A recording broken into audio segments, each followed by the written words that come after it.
Bonjour à toutes et à tous, très heureux de vous retrouver ici à l'Assemblée nationale pour cette nouvelle cérémonie de remise des prix du Trombinoscope qui chaque année, depuis maintenant 29 ans, récompense des personnalités politiques qui se sont particulièrement illustrées dans le cadre de leur mandat ou de leur fonction. Je remercie le président Richard Ferrand de nous accueillir à nouveau ici à l'Assemblée dans ces magnifiques salons de l'Hôtel de la Serre. Le format est bien entendu particulier cette année en raison de la crise sanitaire, mais nous avons le plaisir d'accueillir en présentiel les lauréats, les membres du jury et les partenaires. Cependant, grâce à nos moyens techniques et à la vidéo, nous vous permettons de suivre cette remise des prix sur différentes plateformes, réseaux sociaux et sites internet. Je tiens à remercier les partenaires fidèles du Trombinoscope et de cette remise des prix, la société BKI Consulting et son président Éric Flamand, l'Institut Opinionway, qui a réalisé un sondage sur le prix de la révélation de l'année, et également les partenaires médias qui vont retransmettre cette cérémonie, donc les chaînes de télévision, LCP Assemblée nationale, Public Sénat et BFM TV. L'année de 2020 restera bien entendu gravée dans nos mémoires avec l'apparition de ce virus et la gestion qui s'en est suivie par les pouvoirs publics, mais ce fut une année politique également particulièrement animée avec les élections municipales, les élections sénatoriales et également la mise en place d'un nouveau gouvernement. Dans ce contexte, le jury de journalistes politiques du Trombinoscope a voté fin décembre pour désigner les lauréats. Donc, 7 prix sont décernés aujourd'hui, le prix de la personnalité de l'année, du ministre, de la révélation, du député, du sénateur, de l'élu local et enfin de l'Européen de l'année. Je vous laisse maintenant découvrir ce palmarès du Trombinoscope 2020 et je laisse la parole à Christophe Barbier, président du jury. 2020 n'est pas la pire année de l'histoire, comme l'a affirmé Time, journal issu d'un pays qui a la mémoire courte parce qu'il n'a pas beaucoup de passé. Mais 2020 est sans doute l'année la plus atypique et l'une des plus éprouvantes de notre histoire, à l'échelle de nos vies. Donc, à année inédite, palmarès du Trombinoscope, pas comme les autres. Dans la forme, d'abord, puisque nous voici réduits au distanciel que subissent nombre d'étudiants et que pratiquent de plus en plus de salariés en télétravail. Privés du moment chaleureux et décontracté de la remise des prix simultanée et en public, nous voici amenés à un défilé des lauréats et des membres du jury. Seule demeure l'hospitalité indéfectible de la présidence de l'Assemblée nationale qui nous accueille une fois de plus pour un confinement provisoire et majestueux. Qu'elle en soit remerciée. Merci surtout à vous tous d'être là, connectés, afin de découvrir les femmes et les hommes politiques récompensés par un prix du Trombinoscope pour l'année 2020. Le jury, composé de Sonia Mabrouk, Nathalie Chuc, Jean-Pierre Gracien, Emmanuel Kessler, Yves Tréhard, Ludovic Vigogne et moi-même, sous l'égide de François-Xavier Dalière et des équipes du Trombinoscope, le jury a tenté de regarder cette année exceptionnelle en allant au-delà des évidences. C'est pourquoi certains choix pourront vous surprendre, ou plutôt, c'est pourquoi quelques absences pourront vous étonner. Ainsi, au titre de ministre de l'année, vous ne trouverez pas celui qui a le plus occupé le terrain et les médias en 2020, et sans doute recueilli le plus d'attention des Français. Chargé de la santé, Olivier Véran a été omniprésent. Mais ses choix stratégiques, son autorité sur l'administration qu'il doit diriger et sa relation au monde médical sont apparus sujettes à caution, tandis qu'il s'est retrouvé en difficulté sur nombre de dossiers, de la gestion de la pénurie de masques au démarrage de la campagne de vaccination, en passant par la mise en œuvre de la tactique du tester, tracer, isoler. De même, alors que les écologistes ont emporté plusieurs grandes villes lors des municipales de mars-juin 2020, le prix de l'élu local de l'année ne revient à aucun d'entre eux. Leurs premiers pas au pouvoir, leurs premiers mots ont été souvent maladroits, allant de la brutalité contre les joies populaires du Tour de France ou des sapins de Noël à une certaine légèreté en matière de sécurité ou de laïcité. C'était troublant. La visibilité ou la victoire ont donc moins compté à nos yeux que le courage, l'opiniâtreté, l'originalité et la constance. Ce sont ces dernières qualités que nous avons voulu honorer et que vous allez retrouver dans le palmarès qui va suivre. Merci.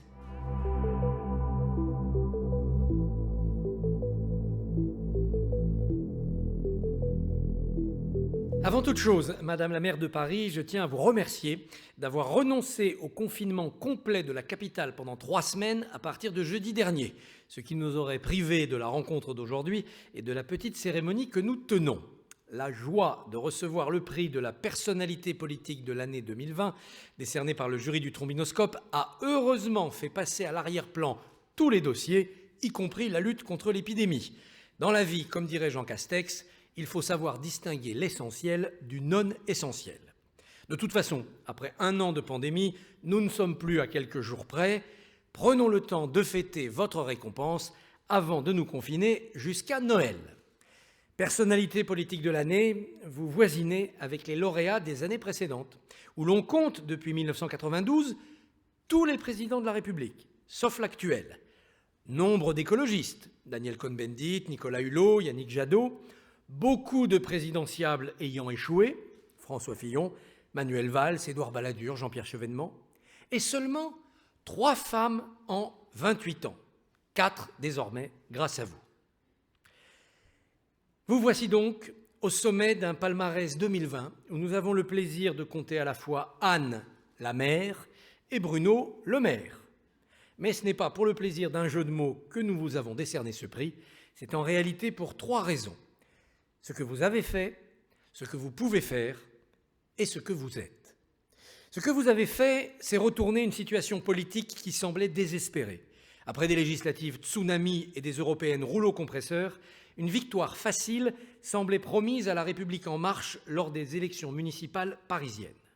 Le 28 juin dernier, vous avez pourtant remporté une victoire éclatante, parce que vous avez su rassembler et surtout dominer vos alliés et profiter de la division de vos adversaires. Aux uns comme aux autres, vous en avez fait voir de toutes les couleurs. La majorité présidentielle voyait la vie en rose et s'est mise à broyer du noir avant même le premier tour. La droite, elle, n'y a vu que du bleu au 2e tour. Et depuis votre victoire, les verts voient rouge. Ce que vous avez fait, au prix sans doute de quelques nuits blanches, c'est aussi tenir un cap clair durant 6 années, où beaucoup d'éléments se sont ligués contre vous. Le mandat a commencé, par exemple, avec une invasion de rats, et il se termine avec une épidémie de virus. Et entre les deux, il y a toujours une espèce en voie de disparition, les Vélib. Ce que vous pouvez faire, bien sûr, c'est désormais concourir à la présidentielle, et cela a pesé dans notre choix. Ou plutôt, prendre votre part à la présidentielle, comme vous aimez à le dire, un peu comme si la présidentielle était un gâteau à découper. Mais s'il faut parler pâtisserie, la gauche est plutôt en miettes. Et la réunifier ne sera pas de la tarte. Mais puisque vous ne sortez d'aucun moule, peut-être avez-vous une recette secrète. Votre stratégie ne serait-elle pas d'effectuer un tour de piste pour vous imposer comme présidentiable avant de quitter l'arène pour ne pas aggraver la zizanie et de prendre ainsi date pour 2027 ? Vous seriez alors auréolé de Jeux olympiques réussis qui auront consacré la Renaissance internationale de Paris en 2024, suivi d'un passage de témoin harmonieux à Emmanuel Grégoire en 2026, enfin, si vous l'avez déconfiné d'ici là. Comme vous avez déjà obtenu cette année le prix de la personnalité politique, pas la peine de prendre des risques inutiles l'an prochain, attendez 2027 pour la présidentielle. Ce que vous êtes, enfin, et c'est le plus important, dépasse les jeux de pouvoir. À la ténacité d'une femme engagée en politique s'ajoute l'exemplarité d'un parcours qui montre ce que la République française offre à ceux qui se dévouent pour la servir, même et surtout s'ils ne sont pas nés sur son sol. Enfin, persuadé, non sans raison, que vous allez dans le sens de l'histoire, vous incarnez la constance d'un projet écologique et social, d'une vision de la ville harmonieuse mais vivable, une ville du XXIe siècle. Madame la maire et chère Anne Hidalgo, je suis ravi de vous remettre ce prix, car vous savez ce qu'un élu, qu'il soit maire ou président, doit dire à ses administrés. Comme Luz Casal, il doit dire Piensa en mí cuando sufras, cuando llores. Merci beaucoup, cher Christophe Barbier, Monsieur le Président, et puis merci à l'ensemble du jury. C'est vrai que nous ne sommes pas nombreux et les circonstances expliquent le fait que nous soyons peu nombreux aujourd'hui, mais ça n'enlève rien à l'émotion qui est la mienne. Et je voudrais d'abord partager cette émotion, bien sûr, avec ma famille, ma maman, je pense à mon père qui n'est plus là, mais sans doute serait-il heureux de me voir et de m'entendre parce que je leur dois tellement. Et puis je dois aussi beaucoup à toute mon équipe qui m'accompagne et qui a su passer le cap de tempête, parce que c'est vrai, vous l'avez dit et je vous remercie, le mandat qui a été le mien de 2014 à 2016 a commencé avec beaucoup de tempêtes. Vous avez parlé des reins et la fin, le virus, mais il y a eu aussi bien sûr des événements tragiques, je pense aux attentats, je pense aussi aux manifestations où Paris a été souvent le théâtre de scènes d'affrontements où il a fallu être aux côtés des Parisiennes et des Parisiens. Et je veux remercier les Parisiennes et les Parisiens parce que si j'ai ce prix aujourd'hui, c'est parce qu'ils m'ont aussi accordé leur confiance. Alors c'est vrai, vous l'avez dit, cette expérience et l'expérience des tempêtes est quelque chose, je crois, qui fait partie aussi de ce qui forge des personnes ou des personnalités politiques. Et je pense que sans cette expérience-là, eh bien, on a du mal peut-être aussi à comprendre, à se mettre à la place de l'autre. Je pense que dans le rôle du politique, il y a la capacité, en tous les cas, on attend de nous qu'on soit capable de fixer un cap, d'avoir une vision, que ce soit clair, qu'on n'en change pas tous les matins, et que par ailleurs, on puisse aussi convaincre, trouver les mots, à la fois pour toucher, pour entraîner, pour embarquer, pour rassembler. Et pour un politique, ça passe bien sûr par tout ce qu'on peut avoir dans la tête, par son entourage, par ses conseillers, par ses lectures, par ceux qui nous inspirent. Et les sources d'inspiration sont extrêmement nombreuses, mais ça passe aussi bien sûr par une détermination et une volonté et une capacité à tenir dans ces tempêtes, pas de façon obstinée, en comprenant ce que ressentent nos concitoyens. Et je veux vraiment partir de ce ressenti de nos concitoyens. C'est ce qui doit vraiment aussi forger l'action, la pratique d'un responsable politique. Vous l'avez dit aussi, bien sûr, il y a ce contexte qui fait partie des arguments que vous avez évoqués pour me décerner ce prix, le contexte d'une année préélectorale, d'une année dans laquelle il va y avoir des grandes échéances pour le pays. Je l'ai dit, je le redis ici à votre micro, oui, je veux prendre toute ma part parce que je suis inquiète, je suis très inquiète comme beaucoup de nos concitoyens. Je suis inquiète de voir la possibilité pour notre pays un jour de se trouver gouverné par l'extrême droite et je ne me ferai jamais à cette possibilité-là. Donc je veux prendre ma part pour empêcher cette possibilité-là. Et comme il faut faire les choses de façon positive, je suis vraiment une optimiste, sinon je ne serais pas là d'ailleurs, je n'aurais pas tenu dans la tempête, mais je crois qu'il faut aussi le faire avec les Français, avec les Françaises, et essayer de se redonner un cap, de se redonner quelque chose qui nous permette de nous projeter ensemble, et puis bien sûr de sortir de cette crise, cette énième crise, mais celle-ci qui dure, qui est cette crise sanitaire, avec toutes ses conséquences multiples. Le dernier point peut-être, vous avez dit le fait d'être une femme avec un parcours particulier. Oui, je suis née en Espagne. Oui, mes parents ont choisi la France parce que pour eux, c'était l'endroit où ils pouvaient donner à leurs filles, j'ai une sœur que je salue aussi d'ici, les possibilités d'accéder à l'éducation. Nous avons eu cette chance-là, j'ai eu cette chance-là. Et ce parcours-là m'a permis aussi d'être sensible à beaucoup d'expériences de vie. C'est vrai que quand je croise dans les cercles parisiens, dans les cercles du pouvoir, des collègues ou des personnalités, souvent elles ont un parcours un peu monolithique. D'abord, ce sont des hommes en grande majorité. Il y a de plus en plus de femmes, mais pas forcément aux avant-postes et pas forcément dans la durée. Parce que c'est vrai quand même que ça fait 20 ans que je suis élue parisienne et que ces 20 ans sont 20 ans d'expérience qui m'ont permis aussi, au moment où ça tanguait autour de moi, de pouvoir tenir le cap. Sans cette expérience, je pense que je n'aurais pas eu ni les mêmes réflexes, ni les mêmes aptitudes. Et donc, une femme issue d'un parcours différent de celui qui anime en général les cercles de pouvoir, c'est quelque chose qui aussi m'importe. Et le dire ici, la chance que j'ai, c'est d'être devenue française par choix. Parce qu'effectivement, lorsque, à l'âge de 14 ans, mes parents, mon père en particulier, après avoir beaucoup discuté avec les enseignants qui lui conseillaient de devenir français pour nous, pour notre avenir, à ma sœur et à moi, mon père nous avait réunis, voilà, et nous avait dit, si on devient français, ce qu'il souhaitait vraiment profondément, il fallait qu'on le choisisse ensemble, tous les quatre dans la famille, et ça ne pouvait pas être les parents, les enfants séparément. Et on a fait le choix ensemble de devenir français. Donc je suis devenue française par choix. Et peut-être ça me donne ce recul qui permet à ceux qui font ce type de choix, et nous sommes très très nombreuses et nombreux, de comprendre les atouts et les valeurs et la force d'un pays comme le nôtre. Lorsque je discute avec mes amis en Espagne, qui dirigent l'Espagne, ils me disent souvent, tu sais, la France a une chance inouïe, c'est que son unité, en fait, elle tient à des valeurs.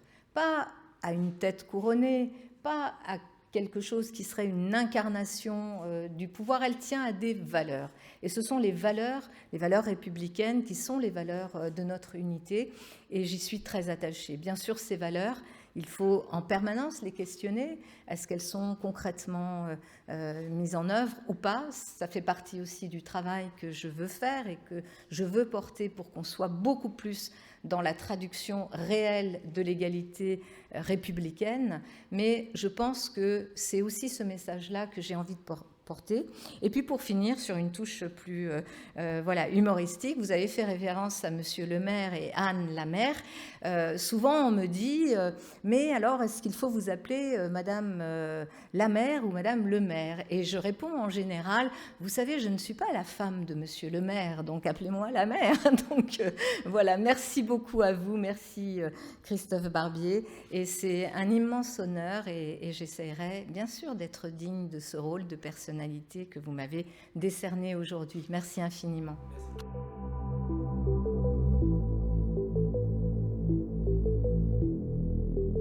Monsieur le ministre de l'année, cher Bruno Le Maire, ne vous résignez pas, disiez-vous, titre du livre qui vous servira de déclaration de candidature à la présidentielle de 2017. On connaît la suite. Une déroute dans une primaire de la droite dont on pensait que l'issue vous chasserait des allées du pouvoir. L'humiliation semblait immense pour Bruno Le Renouveau, votre slogan de campagne. D'autant qu'un autre, Emmanuel Macron, au profil similaire, allait finalement gagner le Graal. Qu'avait-il de plus? Vous êtes beau joueur, mais je suis sûr que vous vous êtes posé la question, car Bruno Le Maire ne renoncera pas à son ambition de devenir le premier des Français. Ainsi vous êtes fait, ainsi votre éducation dans les meilleures écoles de la République vous a fait, ainsi vous respirez, premier sinon rien. On est vivant quand on court, avez-vous confié un jour. Vous courez toujours. Aujourd'hui, vous êtes ministre de l'année, et demain, si vous ne devenez pas président de la République, vous resterez, c'est certain, comme écrivain, statut que vous revendiquez déjà, fort de la dizaine de livres que vous avez écrits de votre plume alerte. De Gaulle, signalez-vous dans le dernier, L'Ange et la Bête, ne se reconnaissait de supérieur que les écrivains. Cela tombe bien, vous êtes fait du même bois que lui, car vous êtes gaulliste, étiquette, affirmez-vous, qui ne consiste pas à défendre un héritage, mais à le renouveler sans cesse. Ce qui vous autorise à aller plus loin, plus fort, plus haut que votre maître, dont les mémoires étaient d'espoir, espoir déçu au royaume des lettres, interrompu par sa mort, quand les vôtres sont des mémoires provisoires, sous-entendu, mon histoire n'est pas finie. L'histoire que vous racontez, et que vous racontez, j'en suis sûr, j'en suis persuadé, est qu'un jour, vous serez peut-être couronné du prix Nobel de littérature. Là, au moins, vous seriez le premier dirigeant politique en France à être sacré par l'Académie de Stockholm, autrement plus flatteuse que l'Académie française au rayonnement moins planétaire. De Gaulle, doublé par Churchill, en avait le rêve, mais c'est vous qui l'aurez réalisé pour l'éternité. À côté, l'Élysée, au rythme où vont les choses, c'est 5 ans, des emmerdements qui volent en escadrille, et fermez le banc au suivant. En attendant, vous êtes au gouvernement, mi-Saint-Simon, mi-Chateaubriand des temps modernes. Cela ne vous vaut pas que des amis, car vous pouvez être aussi indiscret que le premier et aussi orgueilleux que le second. C'est un dédoublement pascalien, vous êtes un ministre qui agit et un écrivain qui regarde le ministre agir. Chez vous, on l'aura compris, littérature et politique ne font qu'un, et vous les conciliez avec talent. Après des années de domination de l'économie sur la politique, le virus qui affole le monde vous permet de redonner du pouvoir à la politique sur l'économie. C'est beaucoup plus noble, plus humain, moins statistique. La crise sanitaire vous a enfin permis de vous distinguer. Ministre de l'économie, vous aidez, vous prêtez, vous protégez sans hésiter, et quoi qu'il en coûte. Cette générosité rend populaire dans un pays biberonné aux mamelles de l'État, quand votre homologue de la santé est obligé de naviguer au gré de l'actualité, sous le feu des critiques répétées. Un jour, les Français régleront la facture, elle sera salée, mais par la prose, vous conjurerez l'histoire pour vous l'approprier. C'est votre avantage sur vos pairs, dont l'esprit technocratique les empêche d'avoir le sens du récit. Écrire ou agir? Certains pensent qu'il vous faudra un jour choisir. Pas du tout. Julien Gracq a brillé par son style et sa pertinence en lisant et en écrivant. Titre de l'un de ses plus beaux livres, vous vous êtes fait pour vivre en gouvernant et en écrivant. Continuez, car c'est ainsi que vous donnez du sens à votre action. N'avez-vous pas déclaré à un confrère qu'écrire revient à s'efforcer de faire coïncider le mot et la chose? C'est de la sorte que vous inscrirez peut-être aussi un jour votre œuvre dans les pas de vos modèles, Saint-Simon, Chateaubriand ou rien. Bravo. Alors, je convie à cette estrade M. BKI Consulting, qui est partenaire du prix.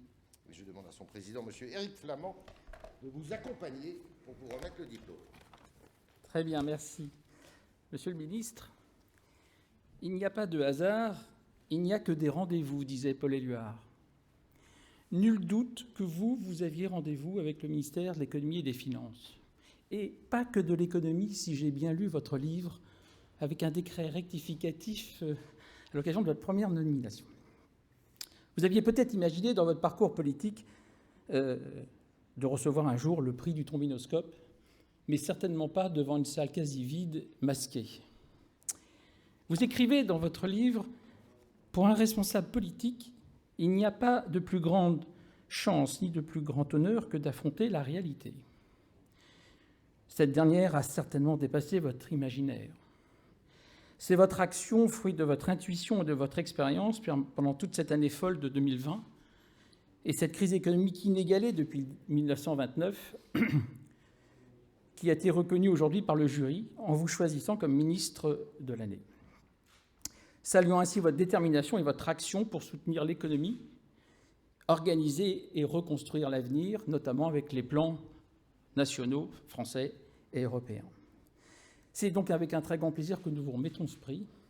Et nous y ajoutons une petite touche personnelle, Monsieur le Ministre, un petit ouvrage que nous avions rédigé et écrit pour le transfert de Jean Monnet au Panthéon, qui a été commissaire général au plan, donc qui a reconstruit la France, et qui s'appelle « Clé pour l'action Je pense que ceci vous touchera tout particulièrement au vu de vos dernières écritures que n'a pas manqué de soulever notre ami. Voilà.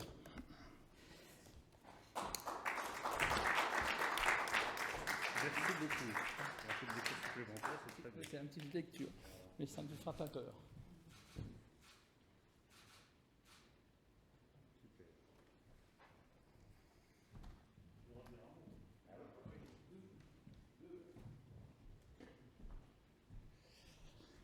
Bien, je voulais simplement vous remercier de m'avoir remis cette distinction et remercier d'abord Yves Tréhard pour ses mots.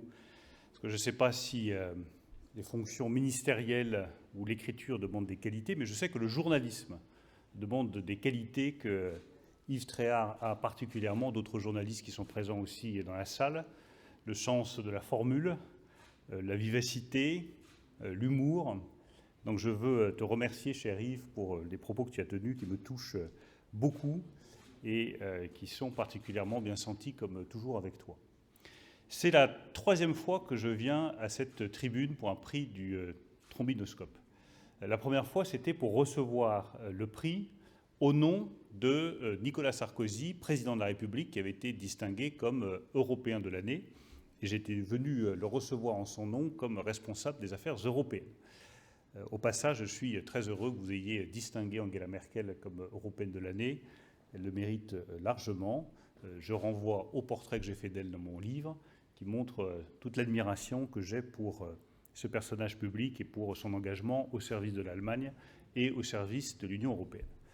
La deuxième fois, je l'avais reçu comme jeune espoir politique de l'année. J'avais 44 ans, comme quoi on peut attendre d'avoir 44 ans en politique pour être un jeune espoir. C'est tout l'avantage de ce métier qui n'en finit jamais de durer. Donc ce n'est pas forcément une mauvaise chose. La troisième fois, c'est comme ministre de l'année, et je voudrais juste changer un tout petit peu le titre de l'intitulé. Dans le fond, ce n'est pas le ministre de l'année que vous récompensez, c'est le ministère de l'année. Parce que dans le fond, ce n'est pas mon action qui mérite d'être reconnue, c'est vraiment l'action du ministère de l'économie et des finances, qui a été exemplaire d'agilité, de rapidité, de solidité dans cette crise. Et pour quelqu'un qui aime l'histoire, qui est très attaché à la manière dont notre État est construit, notre nation est construite, je dis très souvent à un certain nombre de personnes qui sont présentes dans cette pièce que les deux épines dorsales de l'État français, ce sont les finances et les armées. Et que c'est vrai depuis la monarchie absolue. Eh bien, j'estime que quelques siècles plus tard, les finances ont apporté la preuve que dans une période de tourmente comme on n'en a pas connue depuis 1929 ou depuis 1945, quand il fallait verser des aides à des millions d'entreprises, quand il fallait débloquer en 48 heures 130 milliards d'euros de prêts participatifs, quand il fallait inventer en moins d'une semaine un fonds de solidarité pour des centaines de milliers d'indépendants et verser 3 semaines plus tard 1 500 € à chacun, quand il fallait adapter les dispositifs en permanence pour s'assurer que ça couvrait absolument toutes les situations, du bar qui est en même temps tabac et qui délivre la presse et qui donc a des activités qui sont certaines fermées, d'autres pas fermées, en passant par le fleuriste ou la salle de sport qui a plusieurs salles, ou le restaurateur qui a plusieurs restaurants, ou l'hôtelier qui est en son nom propre ou qui ne l'est pas. À chaque fois, les finances ont répondu présent. Et depuis 14 mois, je touche du bois, que nous gérons cette crise. Il y a eu quelques accros, bien entendu, mais dans le fond, il n'y a eu aucun incident majeur. Et quand je regarde dans les autres pays européens, il y a eu des incidents majeurs, il y a eu des difficultés parce que les aides n'arrivaient pas, parce que le soutien financier n'arrivait pas à des secteurs qui étaient durement touchés par la crise.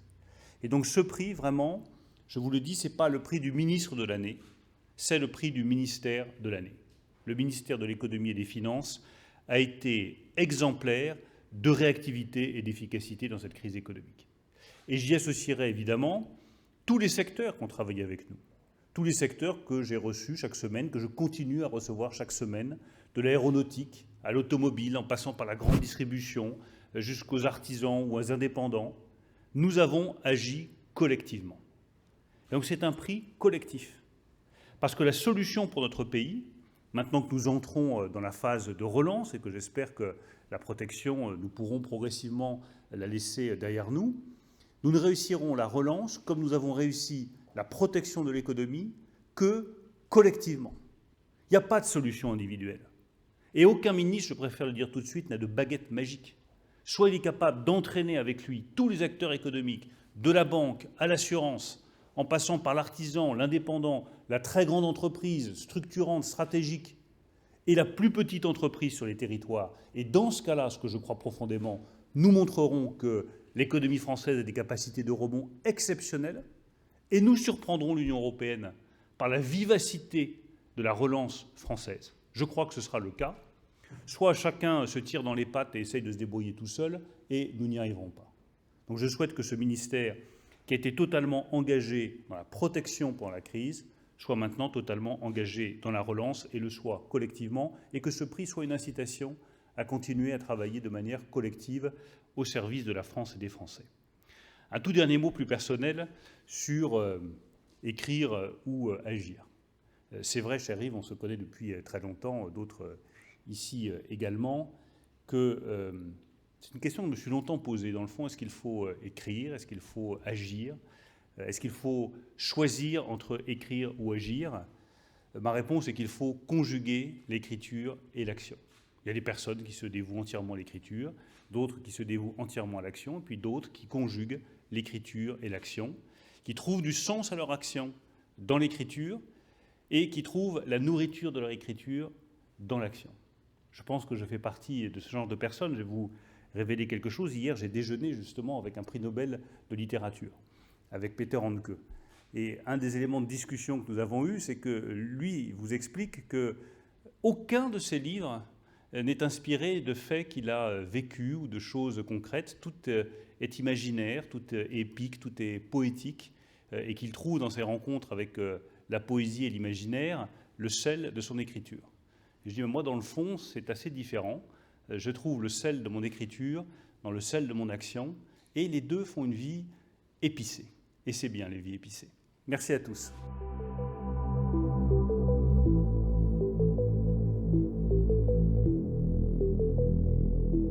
Bonsoir, Monsieur le Ministre. Bonsoir à votre équipe aussi. Quand vous êtes arrivé dans vos fonctions, on vous donnait, les plus optimistes au sein de la Macronie, allez, on va dire 3 petites semaines maximum, avant d'exploser en vol, de claquer la porte du gouvernement, parce que, entendait-on, vous connaissez ça par cœur, les greffes de personnalités issues de la société civile, ça ne fonctionne pas. Alors vous, forcément, l'avocat médiatique, habitué des coups de gueule, l'écorché vif, l'ogre du Nord, acquittator, ça ne pouvait pas fonctionner, ça ne pouvait pas durer. Et tout le monde nous disait, mais qu'est-ce qu'il va foutre dans cette galère, Dupond-Moretti? Qu'est-ce qu'il va faire au milieu de cette start-up nation au costard gris avec les 3 smartphones et des AirPods dans les oreilles?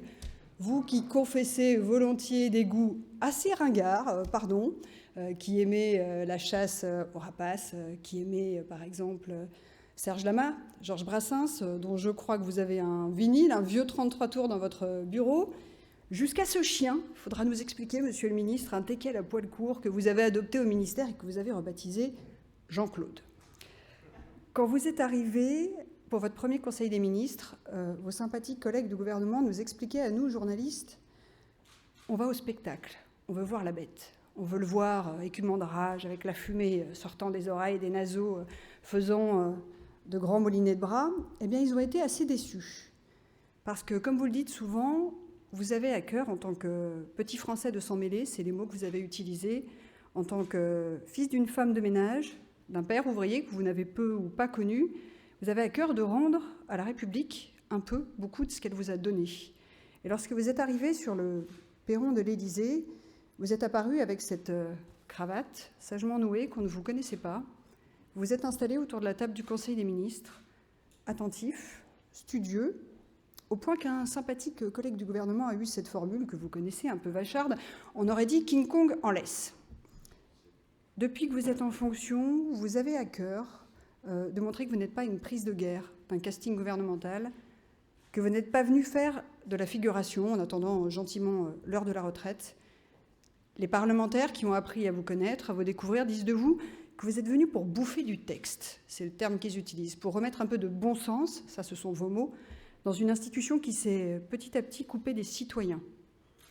Et de ce point de vue-là, on peut reconnaître à Emmanuel Macron, qui n'a pas forcément toujours été le meilleur DRH de la Ve République, d'avoir eu pas mal de flair, d'aller vous chercher après la crise des Gilets jaunes, pour essayer de réconcilier un peu les Français avec une justice dont ils ont beaucoup trop souvent l'impression qu'elle marche un peu sur la tête. Et vous avez, à l'instar d'une Roselyne Bachelot, votre collègue ministre de la Culture, je crois que vous entendez assez bien d'ailleurs, sauf erreur de ma part, quelque chose qui a beaucoup manqué au début du quinquennat, c'est une fibre populaire. Et c'est en ce sens qu'on a souhaité, ça nous est apparu comme une évidence, vous remettre le prix de la révélation politique de l'année, parce que vous faites sans doute partie de ceux qui peuvent contribuer à combler un peu cette défiance qui s'est creusée avec les institutions, même si à titre personnel, vous avez encore un petit peu de chemin, il faut le dire, en matière de défiance avec les magistrats. On vous donne donc 3 semaines. Ça fait 8 mois que vous êtes là, avec un joli bébé qui arrive probablement au Parlement cet été. Comme dirait Claude Lelouch, votre ami, avec qui vous avez parfois tourné, jusqu'ici, vous avez plutôt crevé l'écran. C'est à vous.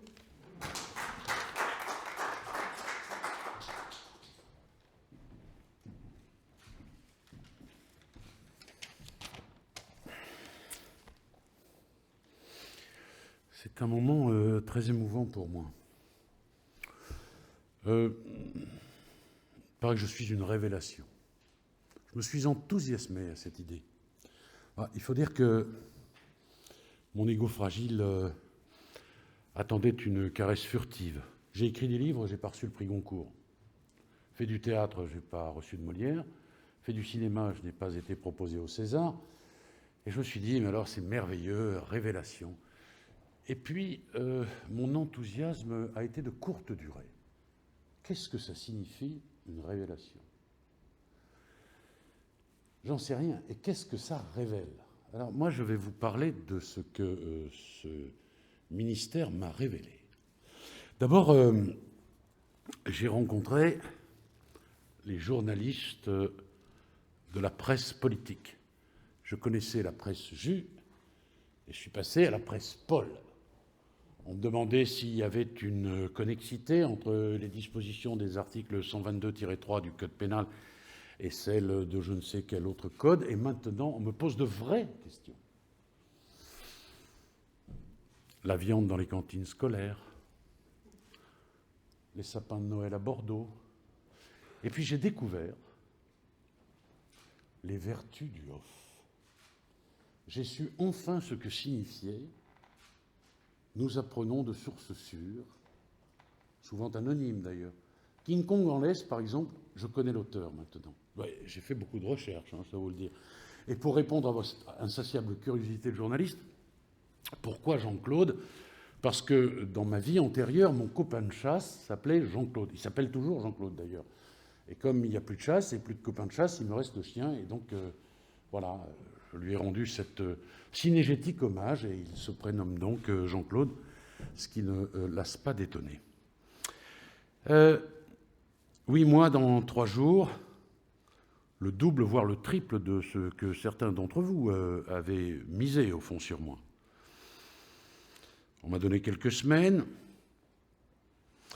et puis j'étais ingérable, on allait me virer, je me renierais, je partirais. On ne m'a pas viré, enfin, pas encore, et je n'ai pas du tout le sentiment de m'être renié, pas un seul instant. Bon, d'Acquitator, je suis devenu King Kong, vous l'avez rappelé, en laisse tout de même, en guise de cravate. D'Acquitator, je suis passé à Ministrator, pourquoi pas, ça fait pas de mal. Et puis King Kong, voyez-vous, et ça m'avait beaucoup affecté, je vous en fais la confidence, ce moment est merveilleux, convivial. J'ai même lu qu'il était entouré de nobody. Nobody. Alors ces nobody, sont les gens qui, pour partie, sont autour de moi, que je remercie tous les jours, et grâce à qui j'essaie de travailler au mieux.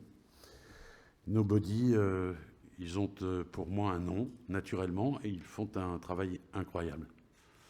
Puis enfin, pour faire bref, parce qu'il faut être bref, je me suis penché sur la liste de mes illustres prédécesseurs. Figurez-vous que je me suis rendu compte que le président de la République avait par 2 fois reçu ce prix que j'ai l'honneur de recevoir ce soir. Et soyez certains puisque 2 fois ça conduit inéluctablement à l'Élysée, que je me contenterai d'une seule remise de prix. Merci beaucoup.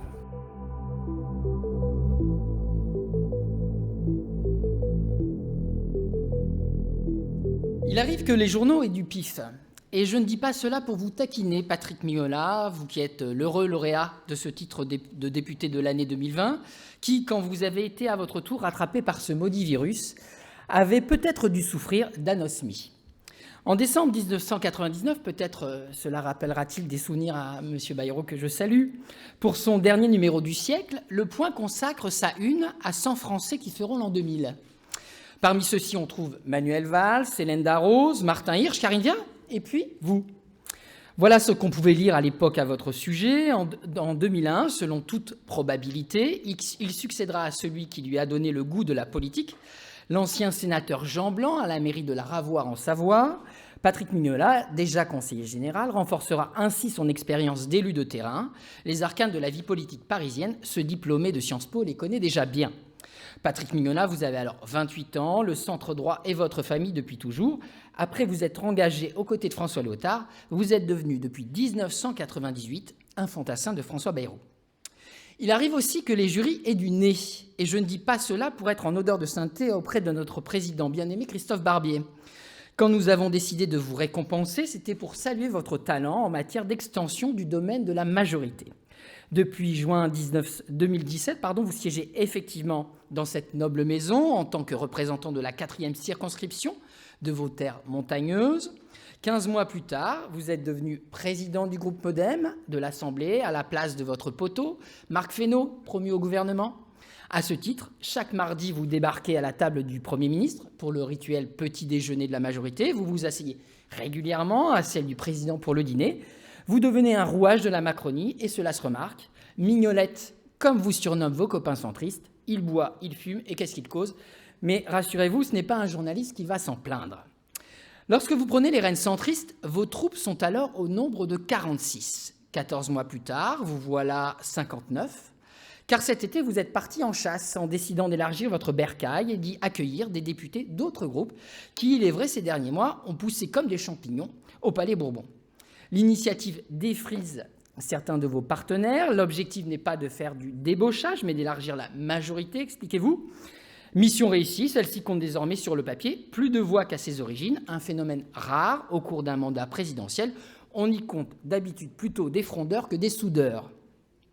Depuis, vous avez enfourché un autre cheval de bataille qui vous vaudra peut-être, qui sait, d'être de nouveau distingué l'année prochaine.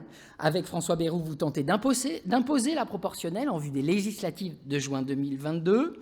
Une conviction centriste de longue date. C'est d'ailleurs pour nous l'occasion de vous exprimer une pensée affectueuse après la disparition de Marielle de Sarnez. Une évolution qui pourrait bouleverser les institutions de la Ve République. Gagnerez-vous ce combat-là ? Pour l'instant, rien ne vous arrête, puisqu'Emmanuel Macron ne vous a pas rappelé à l'ordre. Contrairement à ce que fit un certain Édouard Balladur, lui, au soir de sa défaite au premier tour de la présidentielle de 1995. Ardent supporter à l'époque de ces derniers, vous faisiez, si je suis bien informé, partie de ceux qui avaient hué lorsque l'ancien Premier ministre avait appelé à voter pour Jacques Chirac. Et oui, c'est notamment à vous, Patrick Mignola, éternel agitateur, qu'il s'adressait lorsqu'il a lancé son célébrissime « Je vous demande de vous arrêter ». Merci, cher Ludovic, Monsieur le Président du jury, l'ensemble des membres du jury, de la presse, celles et ceux qui sont ici, le trombinoscope évidemment, pour ces mots fort bien documentés. Et comme de toute façon, je ne me permets jamais de contester, quels que soient les propos qui soient tenus, ce qui est dit par un journaliste, je ne pourrais qu'y souscrire. Je vais vous adresser évidemment des remerciements au nom de ce groupe MoDem que j'ai l'honneur de présider, puisque vous lui faites l'honneur, vous nous faites l'honneur à tous de nous remettre 2 prix en 3 ans, puisque Marc Fesneau était ici même il y a 2 ans, et désormais c'est un autre président de groupe MoDem, et je regarde François, qui sait ce que sont ses soutiers, ses bédouins, ses compagnons de route et ses nouveaux arrivants, qui incarnent cette famille politique. J'ai évidemment une pensée pour la Savoie, parce que, à ma connaissance, lors de cette belle cérémonie Il n'y avait jamais eu de député savoyard qui avait été distingué. Et donc, c'est une façon de penser à mes terres. Et puis, je voudrais dire un mot de politique, parce qu'il y a ici deux personnes qui furent mes maîtres, Michel Mercier et Bernard Louis-II, qui m'ont beaucoup appris, et dit-on, m'ont appris à être habile. Mais ils m'ont surtout appris que l'habileté n'était pas une fin en soi, que l'habileté devait être mise au service de l'intérêt général, de convictions profondes et de quelques combats qu'on s'honore à mener. Et vous avez fait référence à la proportionnelle. Évidemment que les choses sont difficiles, mais les seuls combats qu'on perd sont ceux qu'on ne mène pas.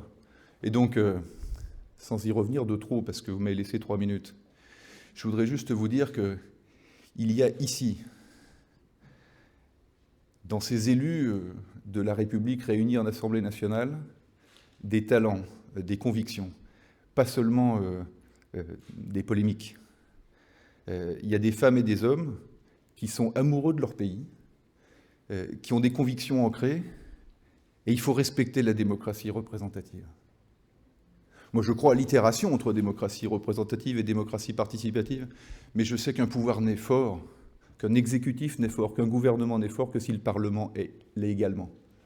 Et c'est le combat de la proportionnelle. Nous devons mieux ressembler à notre pays. Nous devons être plus forts dans le contrôle du gouvernement, dans les moments, comme dans l'année qui vient de s'écouler, où on sent quelques défaillances dans la décision, dans la chaîne de décision politico-administrative. Et puis il n'est pas interdit aussi de répondre à la dernière polémique en date sur la une de Libé. Vous savez, on dit toujours que dans une élection, au premier tour, on choisit, au deuxième tour, on élimine. Et moi, je crois que les Françaises et les Français en ont assez d'éliminer, que ça ne leur suffit plus. Et qu'au fond, s'ils savent que s'ils doivent éliminer, encore une fois, à l'élection présidentielle, ils auront l'occasion aux élections législatives de faire en sorte que leur voix compte, alors on changera un peu le visage de la démocratie et on leur donnera un peu plus envie de voter. Au fond, qu'est-ce qu'on dit quand on défend la proportionnelle ? On dit qu'une majorité, même large, même couronnée par le suffrage universel, elle se donne pour devoir de travailler avec les autres. Parce qu'on sait bien que, même large, au bout de 12 à 18 mois, toute majorité se grippe, toute décision s'empêche, parce qu'elle rencontre le pays réel, parce que le pays réel n'est pas suffisamment représenté à l'Assemblée nationale. Et c'est ça le combat que nous devons mener pour les mois, les années qui viennent. Alors, pour terminer, je dirais simplement 2 noms. Un merci à Odile, qui un jour m'a réincité à faire de la politique, puisque, ayant commencé très jeune, je m'étais mis à la retraite très jeune. Et un merci à Géraldine, qui a fait en sorte que ce retour en politique puisse être parfois, parce que souvent la politique, c'est aller d'échec en échec au cours desquels on apprend, et c'est quand on a beaucoup perdu qu'on apprécie les victoires, qui a permis de faire en sorte que parfois, ce retour en politique soit couronné de succès. Je vous remercie.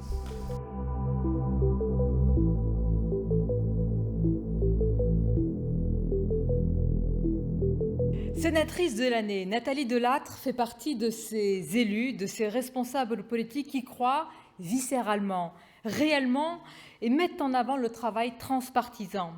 La meilleure preuve a été un travail exceptionnel, il faut bien le dire, profond, de longue haleine, sur une commission d'enquête ô combien importante, sur un sujet ô combien sensible contre la radicalisation islamiste. C'est un travail mené de concert avec aussi notre sénatrice, la sénatrice Jacqueline Eustache-Brinio, comme quoi les différences politiques, les différentes étiquettes politiques n'entrent pas en compte. Et ça, c'est le plus important, parce que le combat, finalement, évidemment, est pour la République et pour la France. Mais Nathalie Delattre a aussi beaucoup d'autres combats.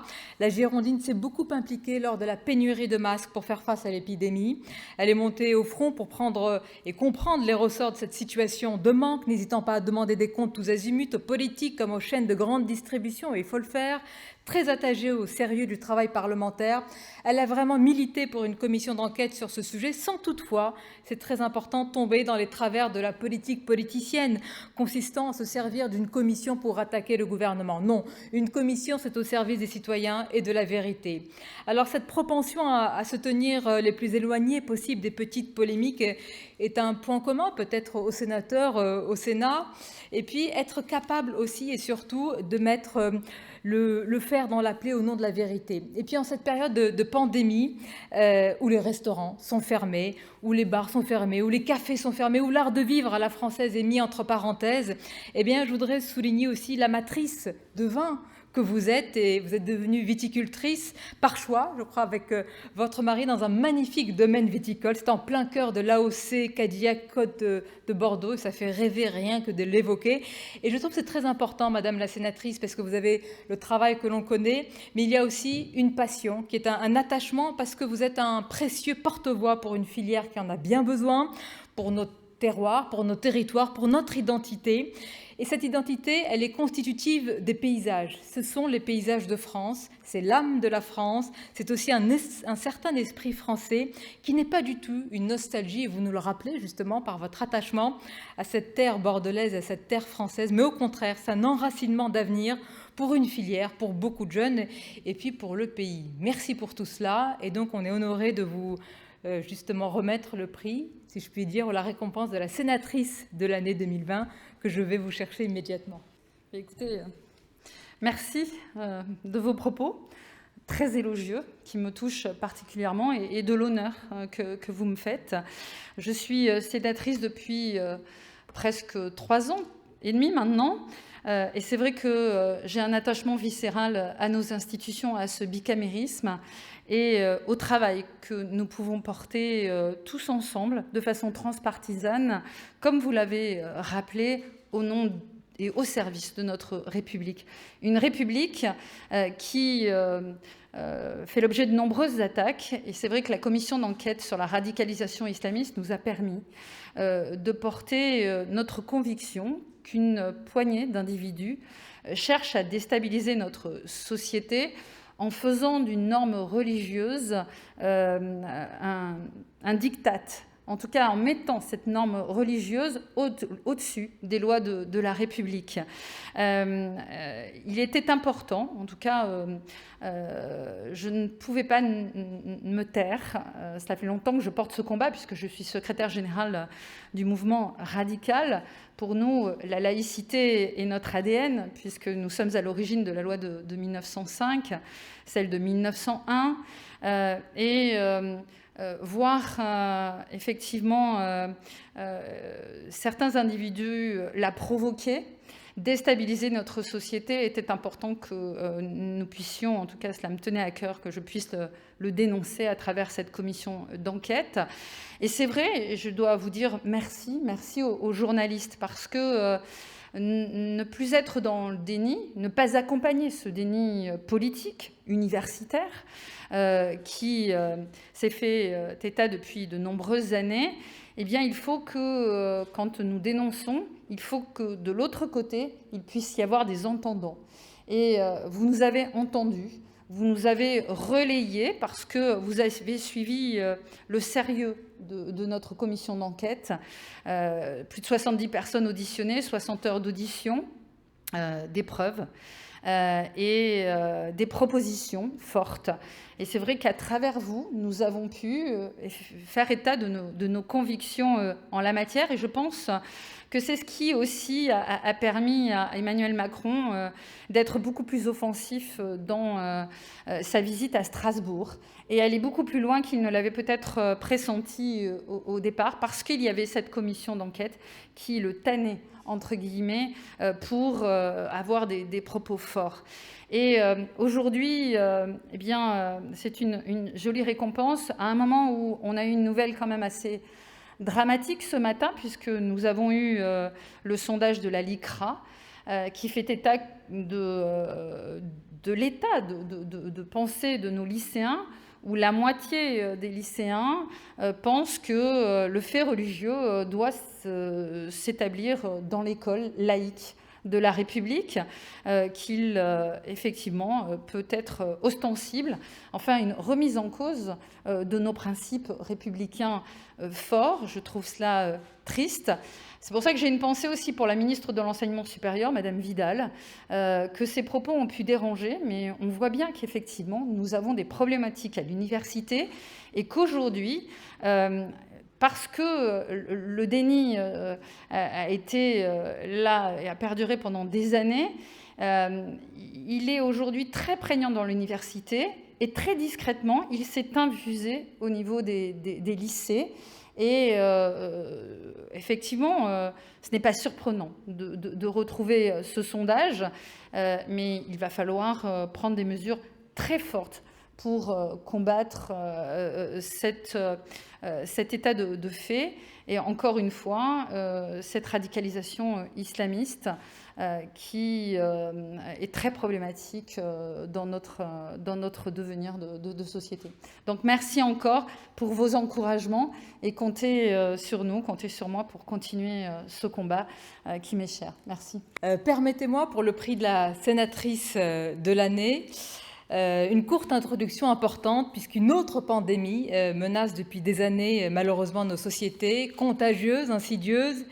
L'épidémie de l'islamisme, de l'islam politique, de l'islam radical n'épargne malheureusement personne et frappe sans distinction d'âge ou de religion, alors que des pseudo-experts ont voulu parfois réduire ce virus idéologique, et bien d'autres que l'on pourrait qualifier de lanceurs d'alerte dans ce domaine, autant au contraire qualifier le véritable visage, c'est-à-dire un virus d'essence purement idéologique et mortifère. Refusant l'aveuglement et le déni, ces lanceurs d'alerte sont de véritables combattants, et souvent d'ailleurs des combattantes des temps modernes. Et parmi elles évidemment, la sénatrice Jacqueline Eustache-Brinio, dont on peut souligner le travail et la ténacité qui méritent le respect. Elle a méthodiquement auditionné différents acteurs et interlocuteurs, justement lors d'une mission importante au Sénat, pour appréhender ce sujet dans toute sa complexité, souvent victime d'intimidation et parfois même de menaces précises, de menaces circonstanciées. Eh bien, elle a conduit cette mission, d'ailleurs avec la sénatrice Madame Delattre, sans se soucier des vents contraires.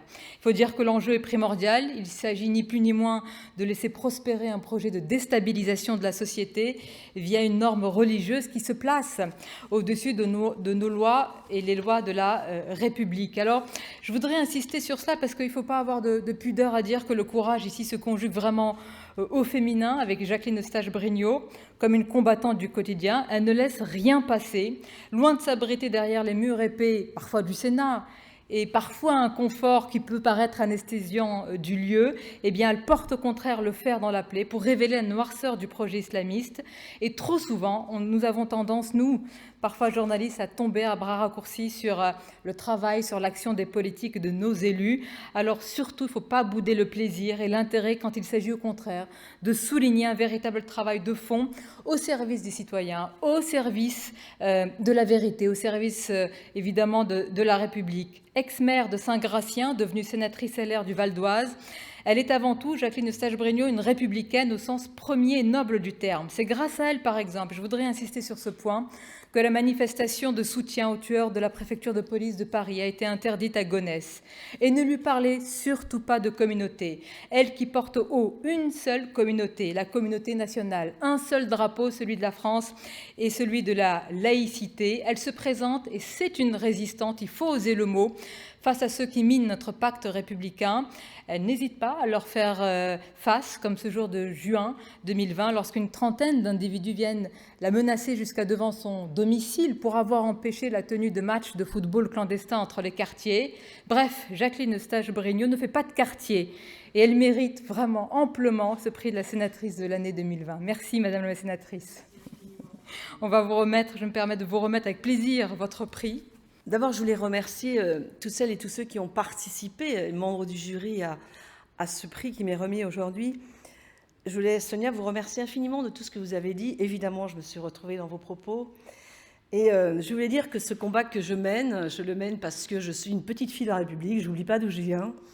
Je me suis engagée en politique jeune, j'avais 18 ans, un peu à contre-courant, Parce que quand j'étais lycéenne, être lycéenne et s'engager à droite, c'était pas très commun, j'ai envie de dire. Mais voilà, c'est probablement parce que mes parents m'ont transmis un certain nombre de valeurs que je suis là aujourd'hui. Mais je veux dire, ce combat que je mène aujourd'hui, plus que jamais, je le mène parce que je pense que notre pays est tellement fabuleux, notre pays offre tellement de choses à tous celles et tous ceux qui ont la chance de venir, soit de venir vivre ici, soit d'être nés ici, que je ne supporte pas qu'on l'abîme. Vraiment, c'est ce qui me mène tous les jours. Alors évidemment, mon combat est parfois un peu atypique dans sa forme, parce qu'on me dit que j'ai beaucoup de courage, certes, mais j'ai été parfois un peu seule aussi. Mais c'est pas grave, je pense que quand on lit l'article de ce matin du Point qui pose question sur la laïcité, on se dit que le combat que nous menons, il est loin d'être gagné. Et quand je le fais, je pense aux élèves que j'ai croisés pendant 25 ans dans un lycée professionnel d'Argenteuil, auquel tous les jours j'essayais de donner l'essentiel, le respect que nous devons avoir les uns envers les autres, et le fait d'avancer, même si la vie n'est pas facile, parce que la vie n'est jamais simple, mais que nous ne sommes pas là pour un peu pleurer sur notre sort, mais donner de l'espoir à la jeunesse. Et donner de l'espoir à la jeunesse, c'est justement leur faire aimer l'environnement dans lequel ils vivent. Et c'est peut-être ça que nous avons raté depuis quelques années, à mon avis. Alors voilà, ce combat, je le mènerai, je le mène encore. Vous avez eu raison de dire que les menaces ne m'ont jamais fait taire. Jamais, jamais, jamais. C'est le meilleur moyen de résister. Alors je voudrais dire quand même quelques mots, parce que tout ça n'est pas fait, je le fais, mais j'ai aussi une famille qui m'accompagne dans ces combats. Parce que souvent, les élus, on ne pense pas qu'ils sont des hommes et des femmes comme les autres, avec des forces et des faiblesses comme les autres, mais aussi avec des familles auxquelles on impose parfois nos choix et nos combats. Et je peux vous assurer que ce n'est pas toujours facile. Quand il y a une dizaine d'années, j'ai été attaquée par un trafiquant de drogue et que j'appelle mon mari en disant que j'étais à l'hôpital, c'est vrai que vous vous dites, voilà, vous vous imposez des choses compliquées. Mais voilà, on résiste, on est debout et on avance. Et je pense que le travail que j'ai mené toute l'année dernière au Sénat sur cette commission d'enquête sur l'islamisme et comment lutter ensemble, je l'ai mené parce que cette expérience, probablement, je ne suis pas quelqu'un qui parle souvent de moi, je la connais, j'y ai fait face à ces islamistes. Ils ont été très menaçants à mon égard, mais je crois que le meilleur moyen de les remettre dans le chemin, c'est de leur résister. Il n'y a que ça. Il n'y a pas 50 solutions. Et que ce pays mérite mieux que d'être fractionné. Et pourquoi je me bats encore aujourd'hui, c'est que je ne conçois pas de laisser à mon fils, et peut-être à ses enfants un jour, un pays fractionné, un pays divisé. Et je n'emploie jamais le mot « différentes communautés », nous n'en avons qu'une, c'est la communauté française. Nous nous battons pour cette nation, nous nous battons pour ce beau pays, pour aujourd'hui et pour demain. Et si je me bats encore aujourd'hui, c'est parce qu'il y a une partie de cette jeunesse aujourd'hui qui ne comprend pas qu'elle est en train de sortir de cette belle République, que beaucoup de pays nous envient. Voilà. Alors c'est aujourd'hui peut-être l'aboutissement de, en tout cas, cette année de travail l'année dernière au Sénat, que je continue encore puisque je suis co-rapporteur du texte contre le séparatisme, qui a des forces et des faiblesses, ce texte, mais qu'on va essayer d'améliorer au Sénat. On va voir comment on va pouvoir le faire. Mais en tout cas, ce combat, il est loin d'être terminé. Il durera probablement encore quelques années. Mais à nous de poser les petites pierres maintenant. Merci infiniment à vous toutes et à vous tous. Merci beaucoup. Merci.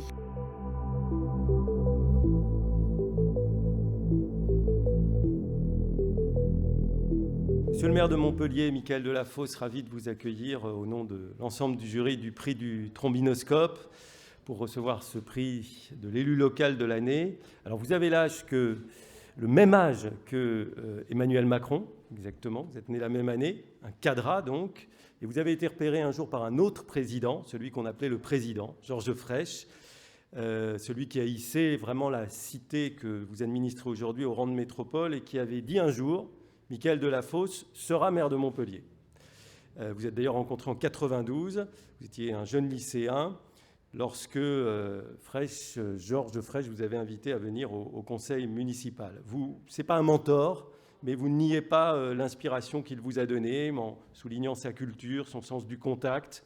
C'était un homme qui, dites-vous, défendait des idées de gauche, une gauche sociale, et avec une forte expertise historique qui vous tient à cœur encore aujourd'hui.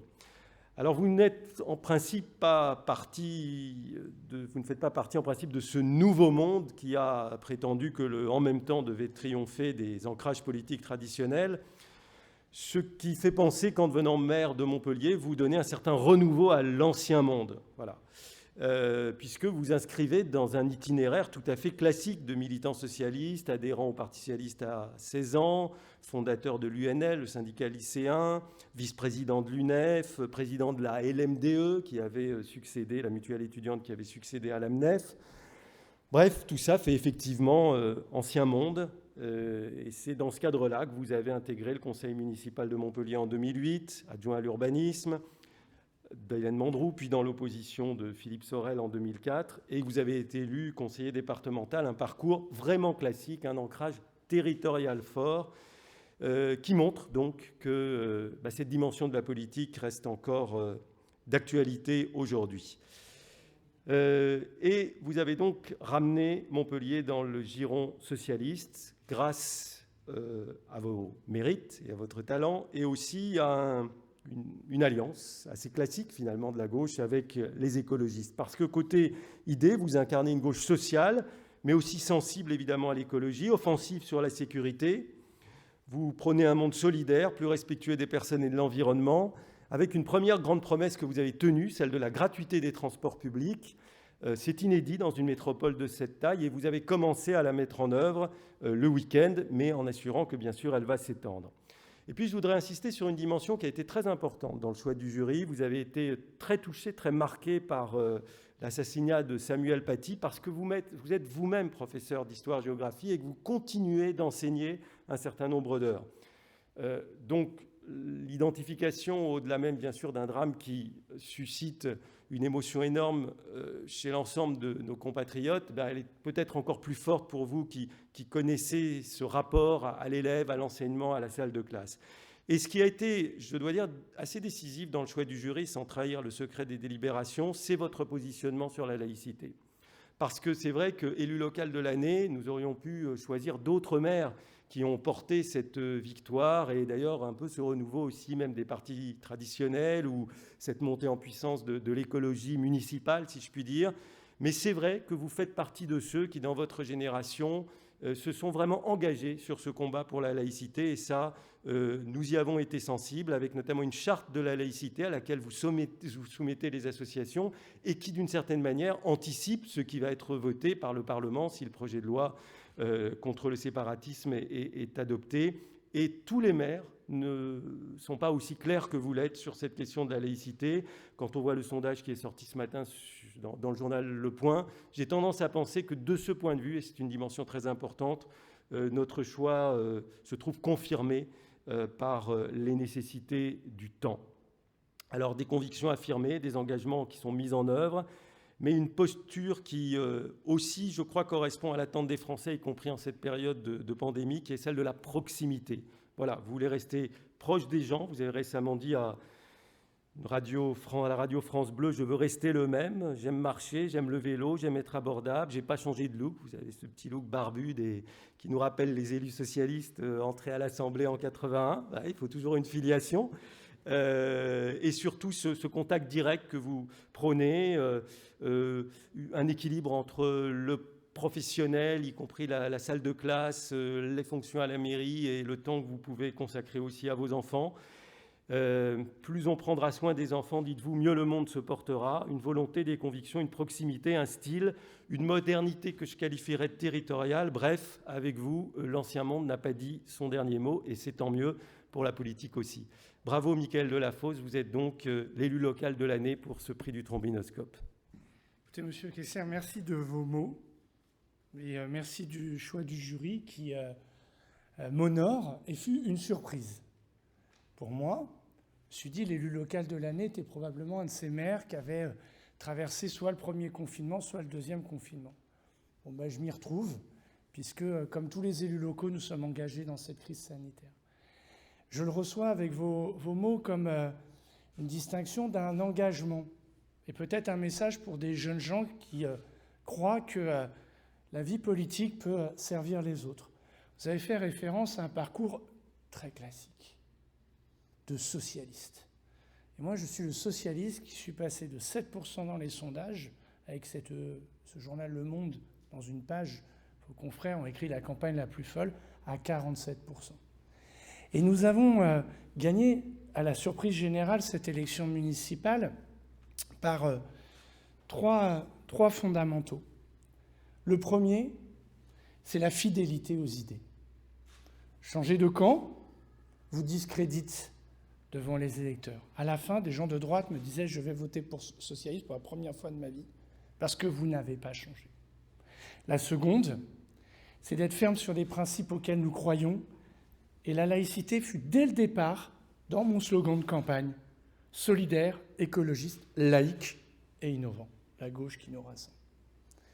J'y viendrai parce que je crois qu'il est important d'avoir des mots sur ce sujet. Et le troisième, c'est de ne pas s'égarer dans les polémiques et ces débats qui impuissantent notre pays et notre vie démocratique, dont vous, les journalistes, êtes friands, et c'est normal. Mais d'essayer de faire une chose, comme un professeur, s'adresser à l'intelligence des gens comme on s'adresse à l'intelligence des enfants. Et quand on parle à l'intelligence des gens, l'intelligence répond. Voilà les premières phrases que j'ai prononcées comme maire de Montpellier le 4 juillet, quand je fus élu. Les idées, c'était la gratuité des transports. Et quand on est un élu local du vieux monde ou du monde, on est confronté à cette défiance permanente, où les gens ne nous croient plus, ne pensent que la politique ne peut plus rien changer.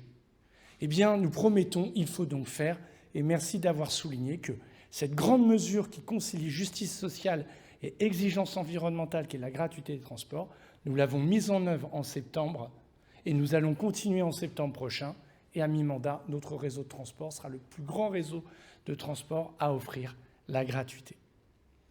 Et puis, quand on est un élu local, quand on est le maire de Montpellier, à l'image de tous les maires, mais maire de Montpellier, ville de tradition humaniste, il faut être très clair avec son époque, cette époque tourmentée, celle des larmes du 11 janvier, celle de l'effroi de l'assassinat de Samuel Paty, de l'effroi. Et donc, ici, à l'hôtel de Lassay, il y a l'hémicycle. Et puis, il y a eu des moments de choix dans une société. Et l'histoire parlementaire la raconte. Eh bien, c'est pareil au niveau local. Et moi, j'ai fait le choix de dire que sur les questions de laïcité, il fallait en parler et les assumer. Je ne suis pas de ces élus locaux qui sont une toute petite minorité qui considèrent que pour gagner une élection, il faut composer avec les principes de la République. Je te donne tel permis, tu me donnes telle promesse de voix qui n'arrive jamais, et qui à la fin abîme notre pacte social. Je mesure la force des mots que je prononce ici. Mais je le dis parce que je crois important que nous portions cette valeur essentielle à toutes les échelles locales, nationales, qu'est la question de la laïcité. C'est un principe de concorde, c'est un principe incroyable, envié partout sur la planète, et qui ne doit pas être dévoyé dans l'esprit. Parce que, comme disait Camus, mal nommer les choses, c'est ajouter au malheur du monde. Il y a ceux qui pensent la laïcité comme un glaive, moi je crois comme une valeur de concorde.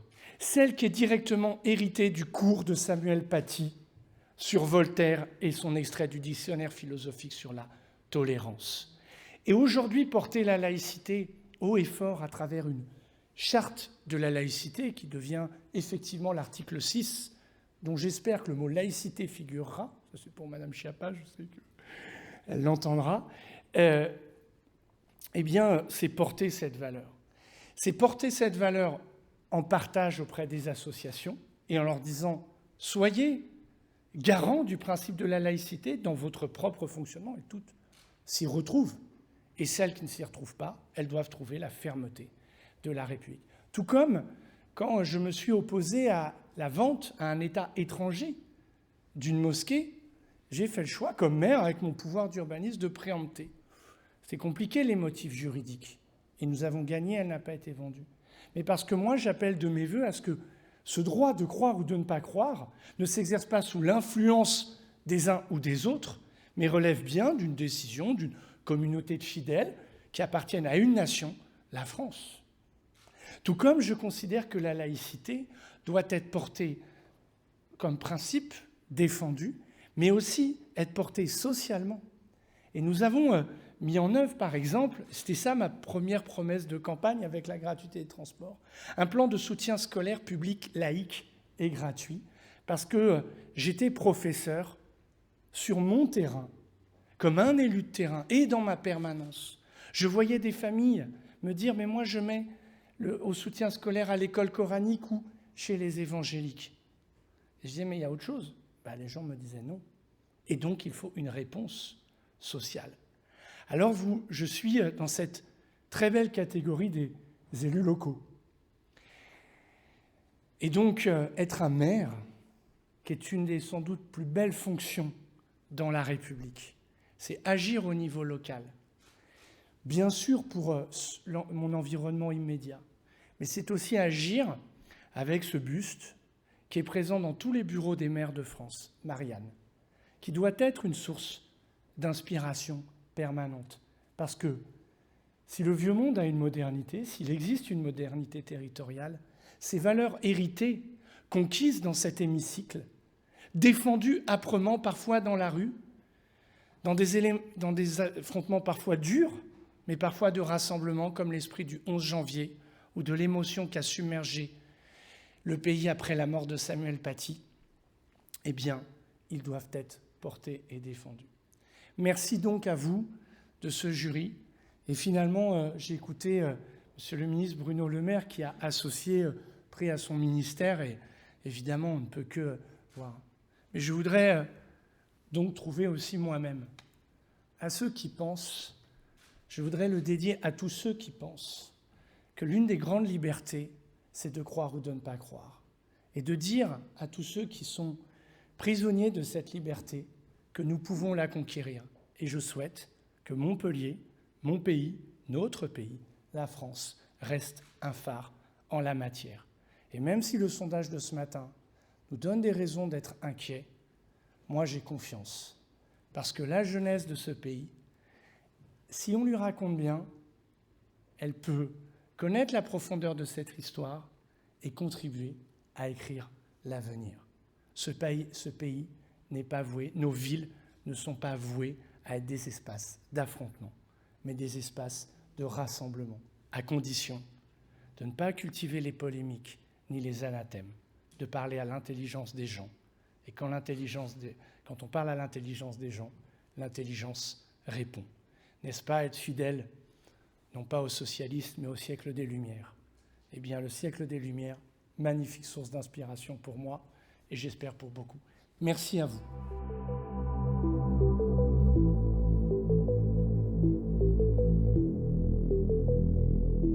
Beaucoup de choses n'ont pas pu être mises en œuvre et c'est dommage. Le 31 décembre dernier, c'est par cette phrase qu'Angela Merkel a résumé la présidence allemande du Conseil européen. Une formule lapidaire, sans fioriture aucune, du pur Angela Merkel.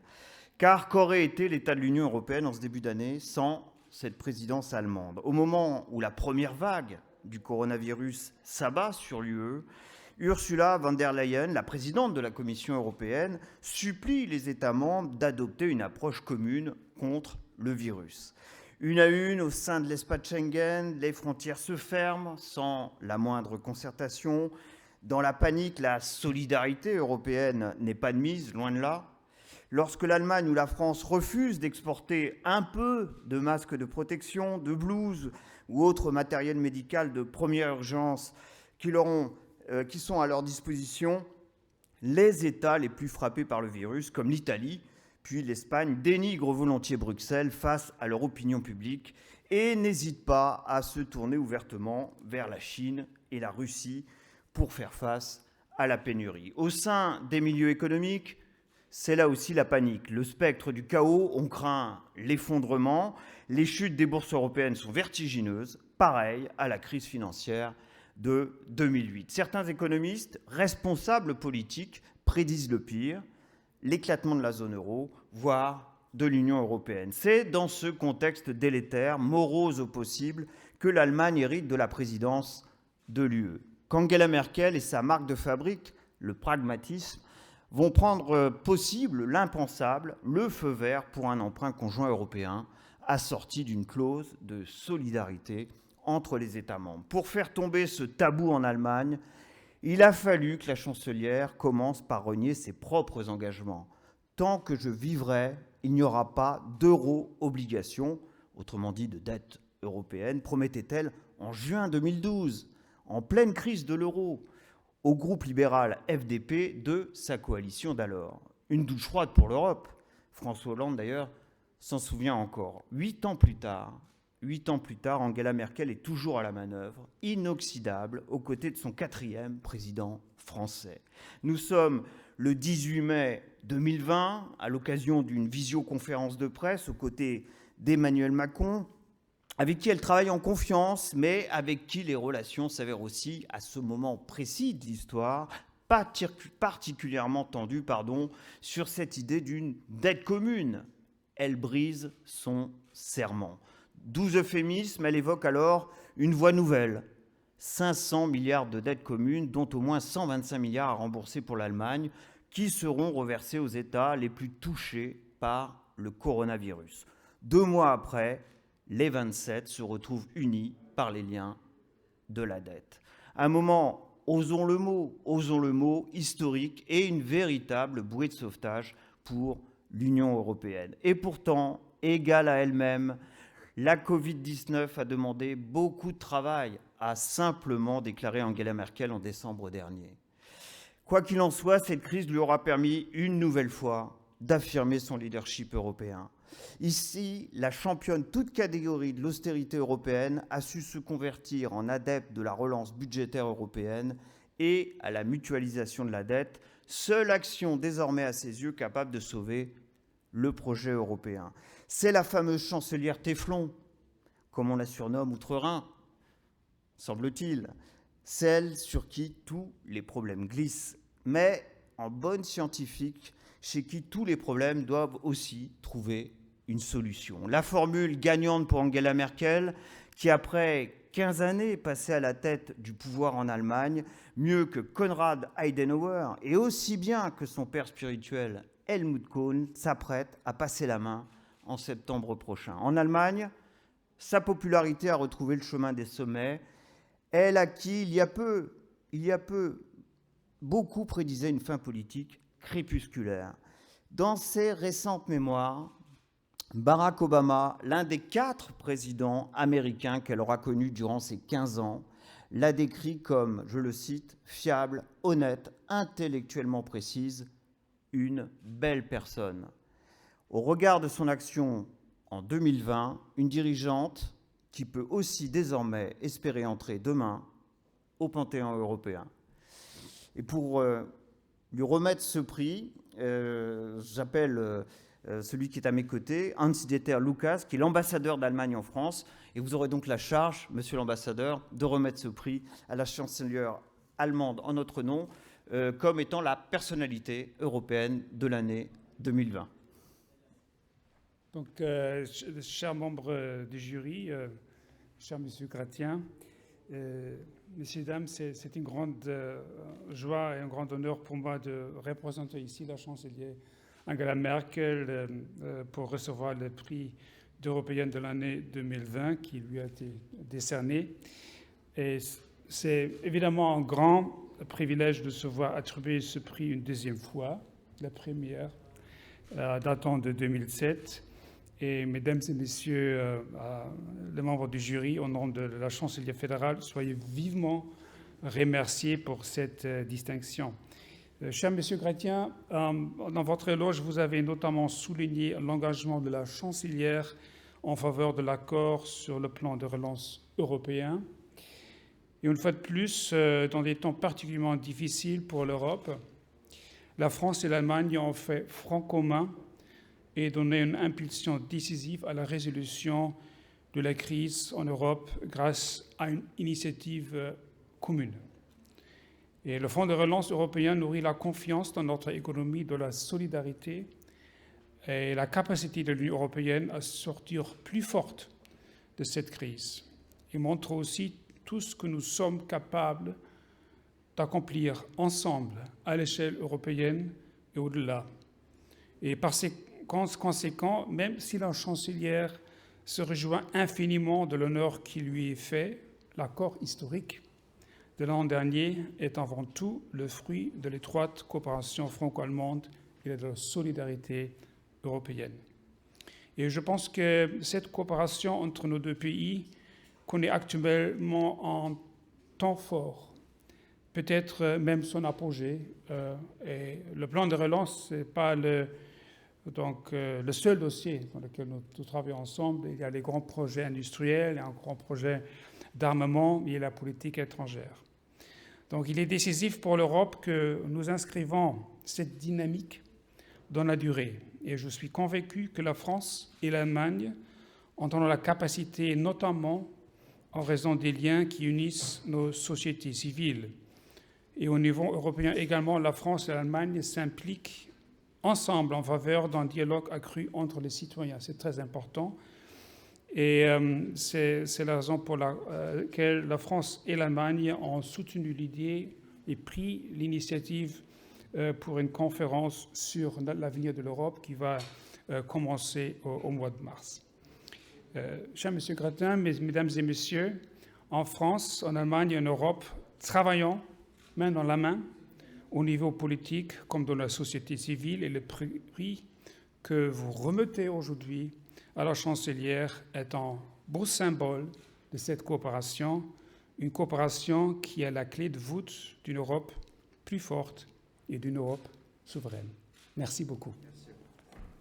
Bien, messieurs les ministres, mesdames et messieurs les élus, mesdames, messieurs, permettez-moi d'abord, puisque nous sommes à distance respectable et ici en présence d'une assistance relativement clairsemée, que je puisse retirer mon masque afin de me rendre plus audible.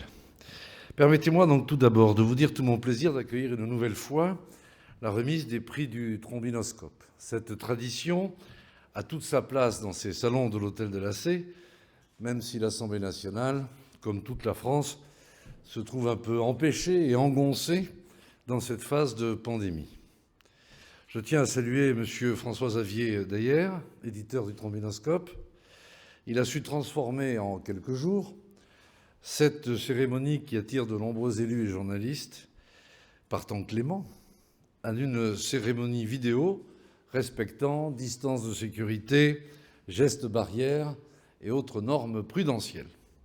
Au moment de conclure cette cérémonie, permettez-moi un bref rappel des lauréats de vos prix. En 2020, année des municipales oblige, et ce furent des municipales à épisodes, on s'en souvient, il n'était pas tout à fait incohérent que les maires fussent mis à l'honneur. Madame Hidalgo, élue maire de Paris, Monsieur Delafosse, devenu maire de Montpellier, ont été honorés, et c'est probablement mérité.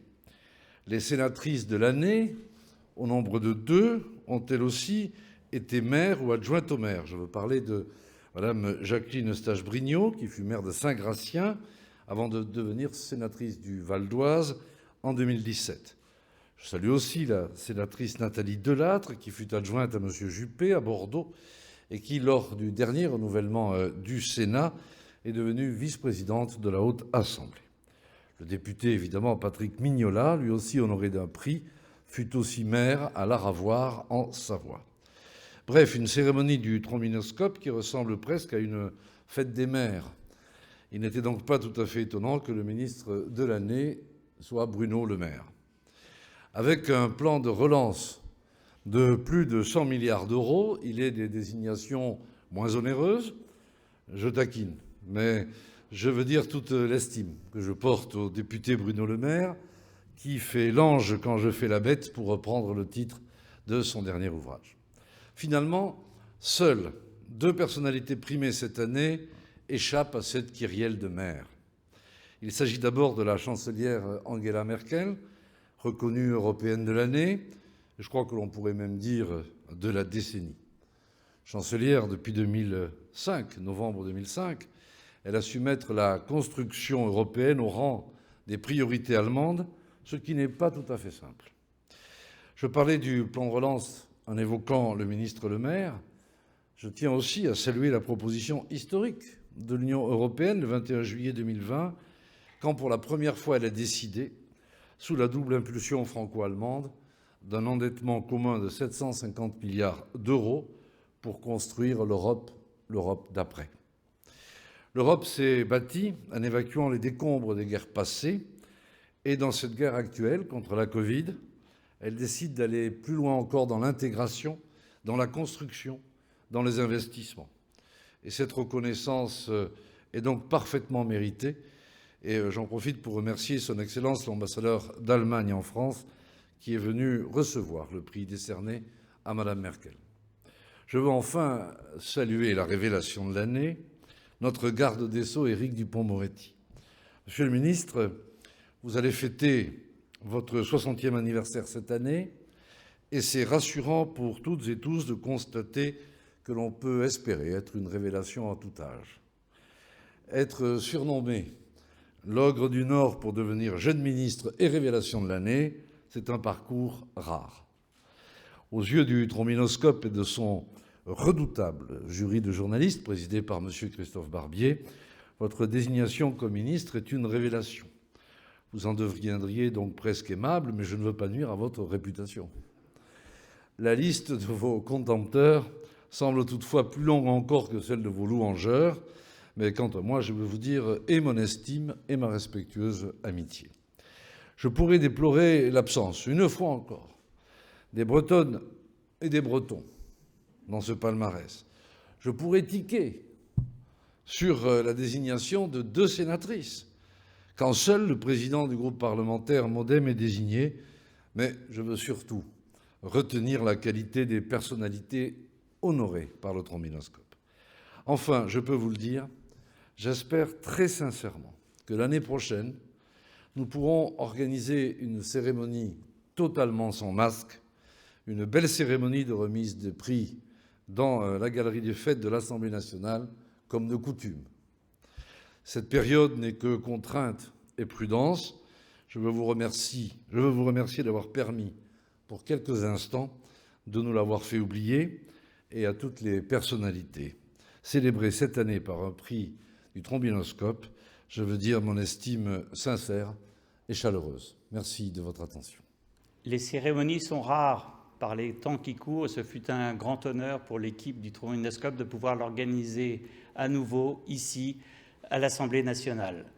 Je tiens à remercier les prestigieux lauréats de leur présence, le jury d'avoir délibéré avec sérieux et notre partenaire BKI Consulting. Je vous donne rendez-vous dans 1 an pour un nouveau palmarès du Trombinoscope à la veille des élections présidentielles, ce qui ne manquera pas d'intérêt.